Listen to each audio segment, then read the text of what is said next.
अच्छा ये परवाना साहब, जी जी। ये जो बंदे कंजूसी करते हैं इनके बारे में कोई कहानी सुना दो। बाहर लंबी लंबी फेंकते हैं और घर में मतलब वही आलू नहीं। हाँ बिल्कुल। इसी तरह का एक भोंड आशिक था जनाब, तो उसने एक अमीर लड़की घर की मतलब उसने कैप्चर की। तो उसने बोला हमारे घर में जो अगले दिन चीज़ बनती है दूसरे दिन बनती नहीं है। हमारे घर में जिस बिस्तरे पर रात सोते हैं दूसरे दिन फेंक देते हैं। अच्छा अच्छा। जिस बर्तन में हम खाना खाते हैं उसको भी फेंक देते हैं। लड़की बहक की।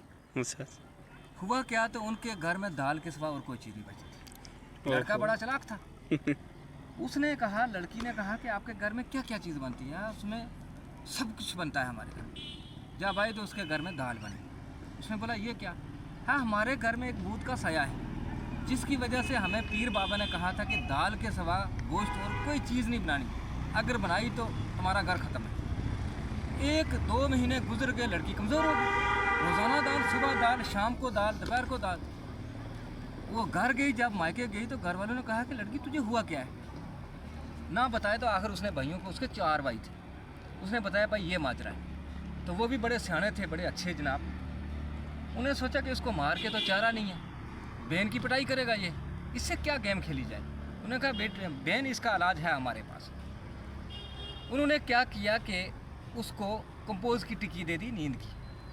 हाँ, जब दाल बनाई तो तूने उस दिन खाना नहीं खाना, तो दाल में ये टिक्की डाल देना, ये सारे सो जाएंगे, अगला काम हम संभालेंगे। उसने वैसा किया जनाब। वो नींद की टिक्की दी तो वो चारों भाई आगे काले लिबास लगा के, इतने इतने कोड़े लेकर प्लास्टिक के, और एक पर्दा सला के मतलब वाइट कपड़े का। तो जब वो बेहोश हो गया तो उसको उस कपड़े में घुसाया जैसे मैयत होती है, एक अलग कमरे में ले गए। चारों कोनों में चारपाई के खड़े हो गए। होता क्या, बड़ी मज़े वाली बात है ये। जी जी। जब उसको होश आई तो एक उधर से खड़ा हुआ जिन्हें अपनी तरफ से उसको मारा है कि मैं मुर्दा मरा हुआ, ये फरिश्ते हैं जी, आप कौन हो?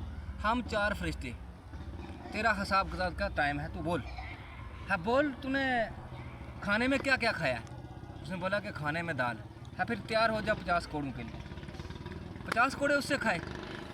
दूसरे ने पूछा कि भाई खाने पीने में क्या पसंद है तुझे? तो खाली चाय कोड़ी के अलावा और कोई चीज़ नहीं थी। हाँ, दूध तूने कभी नहीं पिया?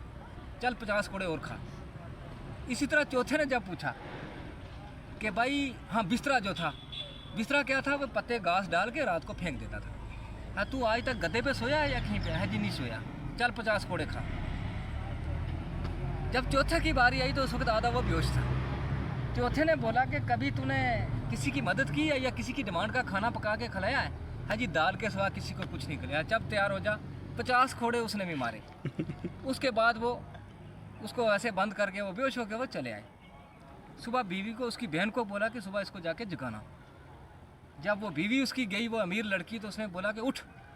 उसने बोला मैं तो मरा हुआ हूँ। उसने बोला नहीं नहीं, हाँ उठ, वो दाल की नारी है, दाल है पकाई हुई, तो चल नारी खा। अल्लाह का सवाल है, आगे मैं हिसाब देखे रात को ख्वाब में क़यामत का मंजर देख चुका। फौरी तौर वो अंदर पैसे रखे हुए 10 सर, चल जाके मछली लेके आ, सब्ज़ी लेकर आ, गोश्त लेकर आ, तो आके बना दो। उसके बाद तो कहने का मकसद ये है कि जो मुट्ठी कुट के रखते ना, जी तभी फेंकते हैं। तो तुम्हारा हिसाब भी ऐसा होगा, इसलिए कंजूसी मत करो। बहुत बढ़िया।